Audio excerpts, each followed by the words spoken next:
Shalom, family. This is Shade. Today, I would just like to go over a couple of verses in Romans 9, and actually, it's regarding Romans 9:17 through 19, 21 through 29, and then I want to precept those verses with Hosea 1 through 10, Ezekiel 37:15 through 28, and then also Isaiah 10:20 to 22. So that would be Hosea chapter 1, 1 through 10. So I'm going to start off with Romans 9. And this is Paul speaking. And Paul is speaking to the northern and southern kingdom, which would be the house of Judah, the house of Israel, which would be called the Gentiles, because they're called Gentiles because the Most High divorced them because they were whoring with other gods. So God pretty much divorced them because they were committing adultery against the Most High by worshiping other gods and idols in the nations that they were dealing with. So let's start with Romans 9, and we'll start at verse 17. And Romans 9, verse 17. For the scriptures say that Elohim told Pharaoh, I have appointed you for the very purpose of displaying my power in you and to spread my fame throughout the earth. So you see, God chose to show mercy to some, and he chooses to harden the hearts of others, so they refuse to listen. Now, I'm coming out of the NLT version, New Living Translation. I know some people don't care for it, but I use NLT, I use King James Version. I do look at other translations and compare them. Verse 19, Romans 9:19. Well, then you might say, why does Elohim blame people for not responding? Haven't they simply done what he makes them to do? So in other words, if the Most High has already chose what you're going to do, then why even fight him? Because he already made that decision. But not knowing that, he know what decision you're going to make. So to say that he's not fair isn't being fair to him, because he knows the beginning from the end. So if you're not going to be obedient, you be the one that's going to lose out, it's because you chose to, not because he had anything to do with making you do it. He just knew that you're going to make that choice and never change. So that it's predestined. We are all predestined because he knows the beginning from the end. Now to say that that we can't be predestined, then that's saying that the Most High don't know the beginning from the end, and he does. Verse 20 says, no, don't say that. Who are you, a mere human being, to argue with God or Elohim? Should the thing that was created say to the one who created it, why have you made me like this? 21. When a potter makes jars out of clay, doesn't he have a right to use the same lump of clay to make one jar for decoration and another to throw garbage into? And 22, it says 22. In the same way, even though Elohim has the right to show his anger and his power, he is very patient with those on whom his anger falls. So in other words, if the same way, even though God has a right to show his anger and his power, he is very patient. So even if when he shows his anger and his power, it's because he has that right to, because he has been patient and long suffering and giving you enough time to make that change. So he has every right to be angry and to show his power, whether it be positive or negative, whether it be against you or for you. Then it goes on to say, he is very patient with those on whom his anger falls. So if his anger falls on the wicked, then he is justified in punishing them and destroying them, because he gives them time enough to change. It says, who are destined for destruction. So it says that, again, 22, let me slow down. In the same way, even though Elohim has the right to show his anger and his power, he is very patient with those on whom his anger falls, who are destined for destruction. You're destined for destruction because he knows you will never change. He's not forcing you. 23. He does this to make the rich of his glories shine even brighter on those to whom he show mercy, who were prepared in advance for glory. So he knows those who are going to be righteous are going to stay righteous and continue to be obedient. Now this is 24 is what I'm aiming at. It says in 24, and we are among those whom he selected, both from the Jews and the Gentiles. 25, then it goes on to tell you who those Gentiles are. And it takes you to Hosea. It says, concerning the Gentile, Elohim says in the prophecy of Hosea, those who were not my people, I will now call my people. He's talking about the Gentiles.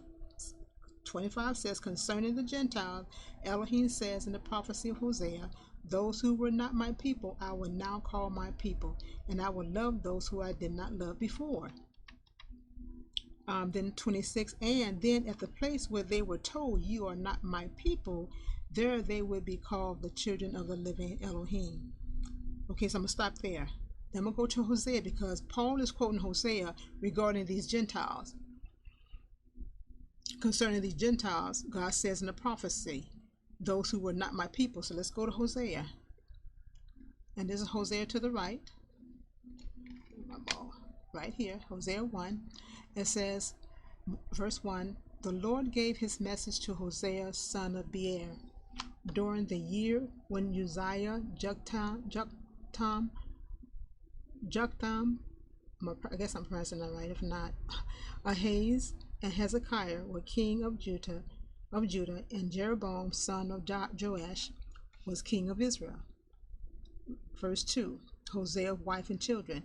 When Yahuwah first began speaking to Israel through Hosea, he said to him, go and marry a prostitute, so that some of their children will be conceived in prostitution. Oops. This will illustrate how Israel has acted like a prostitute by turning against Elohim and worshiping other gods. Verse 3. So Hosea married Gomer. Hosea married, let me put this down here. Hosea married Gomer, this verse 3, the daughter of Diblaim, and she became pregnant and gave Hosea a son. 4. And Yahuwah says, name the child Jezreel, for I am about to punish King Jehu's dynasty to avenge the murders he committed at Jezreel. In fact, I will bring an end to Israel's independence. I will break its military power in Jezreel Valley. So Hezekiah, I guess Hezekiah was over Hezekiah, was that Hezekiah? Yeah.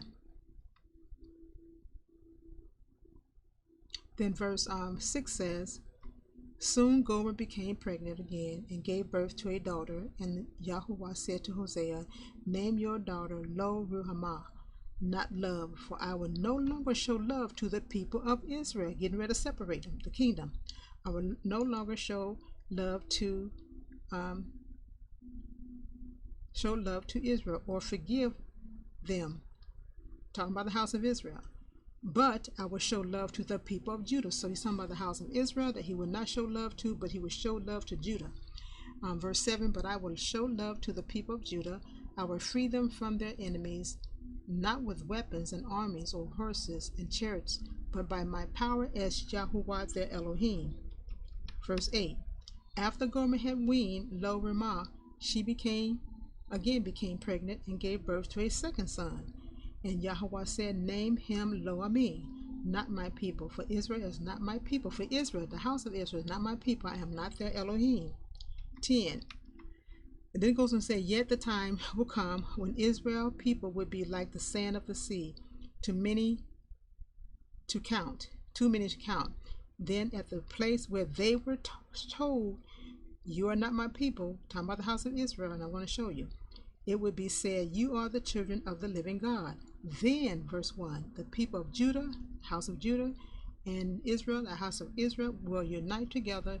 They will choose one leader for themselves, and they will return from exile together. What a day that would be, the day of Jezreel, when Elohim will again plant his people in his land. So the Gentiles over here in Romans 9, when it says Gentile, it's talking about the house of Israel. And we are among those whom he selected, both from the Jew and from the Gentile. This is the southern kingdom and the northern kingdom. Concerning the northern kingdom, Elohim said in the prophecy of Hosea, this is what he said about Israel. So you can go back and read both of these chapters, verses, chapter 9 in Romans, and then Hosea chapter 1 in Hosea. Then I'm going to take you to Ezekiel. This is I say the finale right here. Oh, shoots. Oh, my goodness. Let's go back, see. Oh, here's right here. No, that's, yeah. Ezekiel. So this is Ezekiel 37, and this is, let me move this over. Starting at verse 15, it says, "Again a message came to me from Yahuwah. Son of man, take a piece of wood and carve on it these words. This represents Judah and its allied tribes. Then, the southern kingdom, then take another piece and carve these words on it. This represents Ephraim and the northern tribes of Israel, Judah and Israel." So the kingdom of Judah, the kingdom of Israel. Over in Romans 9, it talks about in 24, verse 24, when it says the Jews and the Gentiles, the kingdom of Judah, the kingdom of Ephraim, or Israel. And then it goes on to say in 25 of Romans 9, concerning the Gentiles, or concerning the northern kingdom or Israel, God said in the prophecy of Hosea. And it goes right into Hosea 1 through 10, talks about the house of Israel and the house of Judah, and how he told Israel they would not be a people, but later on he said they would be my people and I would be their God. This is the finale. This is where he's going to put them all together and take them back to the land. Then it says in let's see, go back to 18. When your people ask you, no, let's go back to 17, because yes, let's go continue from 17. "Now hold them together," mean the house of the stick of Judah and the stick of Ephraim, which represent the northern kingdom. Now hold them together in your hand as if they were one piece of wood. When your people ask you what your actions mean, say to them, this is what the sovereign Yahuwah says. I will take Ephraim and the northern tribe and join them to Judah, which is the southern tribe. I will make them one piece of wood in my hand. 20 says, then hold out the piece of wood you have inscribed, so the people can see them, and give them this message from the sovereign Elohim, or Yahuwah says, I will gather the people of Israel from among the nations, that's the northern kingdom. I will bring them home to their own land from the places where they have been scattered. 22, I will unify them into one nation, that's the house of Judah and the house of Israel. On the mountain of Israel, one king will rule them all. No longer will they be divided into two nations or into two kingdoms. The kingdom of northern kingdom, the southern kingdom, kingdom of Judah, the northern kingdom, kingdom of Israel, which Ephraim is the head of the northern kingdom, and Judah the head of the southern kingdom. And then 23 says, they will never again pollute themselves with their idols and vile images and rebel in rebellion. For I will save them from their sinful apostasy. I will cleanse them, then they will truly be my people, and I will be their Elohim. And 24, my servant David will be their king, and they will have only one shepherd. They will obey my regulations and be careful to keep my decree. 25, they will live in the land I gave my servant Jacob, the land where their ancestors lived.